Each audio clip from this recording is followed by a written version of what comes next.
Bonjour, les résolutions sont au cœur de nos préoccupations en cette période de l'année.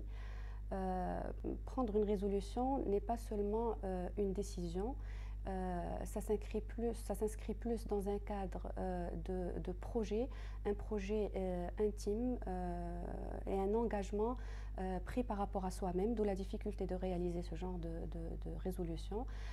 C'est un engagement intime à mi-chemin entre, disons, l'injonction et la rêverie de façon générale. Le but de ces résolutions sont de changer la vie de la personne, de la changer de façon magique, pas de n'importe quelle façon. Comme on a dit, ce projet-là s'inscrit d'une façon intime et donc il n'y a pas de témoin, d'où la difficulté de prendre ce genre de décision et d'où la nécessité de prendre en compte les moyens pour pouvoir accéder à la résolution et à la réalisation de notre objectif. Alors maintenant, comme j'ai dit, le but de ces résolutions, c'est de changer la façon d'être et de changer la vie de la personne, mais pas de n'importe quelle façon. Ce changement-là, derrière ce changement et derrière cette résolution, se cache une étrange conception de changement personnel. Les gens croient pouvoir changer grâce à une simple décision, pourvu qu'elle soit un peu accompagnée de motivation ou d'effort ou est-ce que je suis capable de le faire ou pas. C'est une vision un peu réductrice du développement personnel qui est bien plus complexe et bien plus demandeur et bien plus exigeant. Donc la réussite, c'est pas seulement une résolution, mais c'est une décision complexe qu'on peut considérer comme un projet à long terme, un projet où le programme n'est pas dessiné à l'avance, mais disons qui est façonné et défini au fur et à mesure de la réalisation de notre objectif qui nous permet justement de rompre un certain cercle vicieux, une façon de faire automatique qu'on avait l'habitude d'adopter auparavant.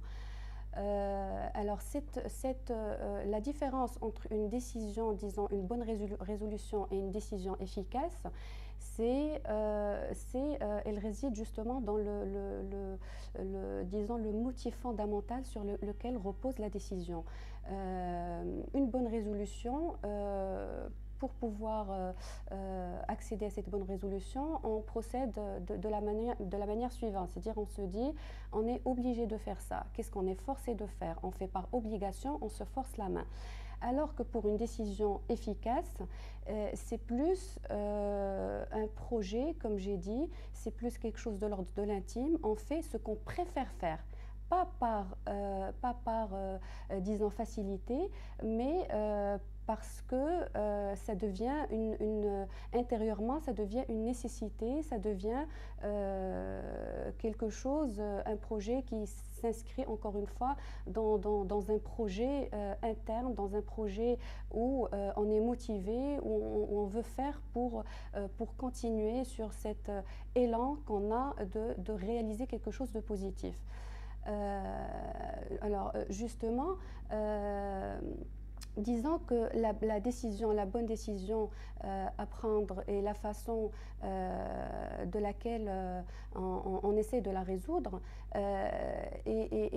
disons, est impérativement liée à notre motivation, à notre plaisir. Quand on prend des décisions, de bonnes décisions et non pas juste une résolution comme ça de n'importe quelle façon, on désire aller plus loin et on désire un peu, on voit que ce chemin-là, c'est le seul qui va nous mener vers une satisfaction. Cette satisfaction qui sous-entend en quelque sorte un peu aussi le plaisir, parce que le plaisir reste une condition sine qua non à la réalisation de nos objectifs. Ce plaisir-là, pourquoi c'est une condition? Parce que c'est justement le gardien de notre motivation. Sans plaisir, on ne peut pas être motivé. Et cette motivation-là, c'est elle qui fait défaut chez les personnes qui baissent les bras avant de pouvoir réaliser ces objectifs. Pourquoi elle baisse les bras? C'est pas par manque d'effort ou par manque de vouloir faire ou même de moyens, mais c'est parce qu'elle se met face à un conflit inconscient interne qui justement limite cette espèce de pulsion interne qui nous donne cet élan de vouloir aller plus loin et vouloir changer et vouloir paraître au mieux de ce que nous sommes réellement.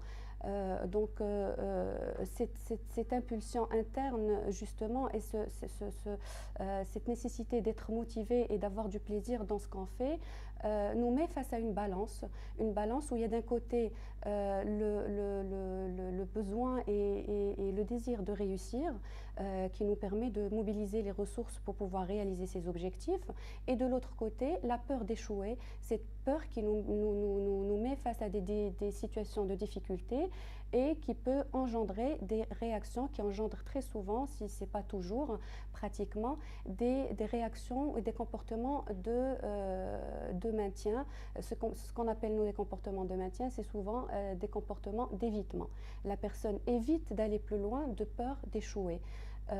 Donc cette peur de l'échec nous mène à baisser les bras de façon inconsciente en rationalisant sans pour autant dire j'ai baissé les bras parce que j'ai peur d'échouer, mais parce que ça s'inscrit encore une fois dans notre inconscient. On a vécu comme ça, on a été éduqué comme ça fait appel à nos schémas de fonctionnement interne qui sont inconscients et qui fait qu'on construit des automatismes selon lesquels on fonctionne, et ce sont ces automatismes-là auxquels on fait appel à chaque fois qu'on est face à une situation qu'on a l'habitude de régler. On ne fait appel au fait aux fonctions supérieures que quand on est face à une nouveauté.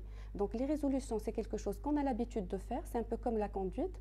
Donc dès qu'on a l'habitude de faire, c'est un automatisme auquel on fait appel. On ne réfléchit pas en vrai, on n'a pas de libre arbitre dans ce cas-là. C'est pour ça que très souvent, à 92%, disons, selon certaines études, la personne n'arrive pas, à 92% des cas, n'arrive pas à réaliser et atteindre ses objectifs jusqu'au bout. Donc maintenant, on peut arriver au comment, le comment de la chose, comment pouvoir atteindre et réaliser ces objectifs-là. Alors, il y a plusieurs techniques pour pouvoir le faire. D'un point de vue cognitif et comportemental, c'est-à-dire selon une approche bien spécifique, les TCC, les thérapies cognitivo-comportementales, la première des choses à faire, c'est d'abord d'écrire.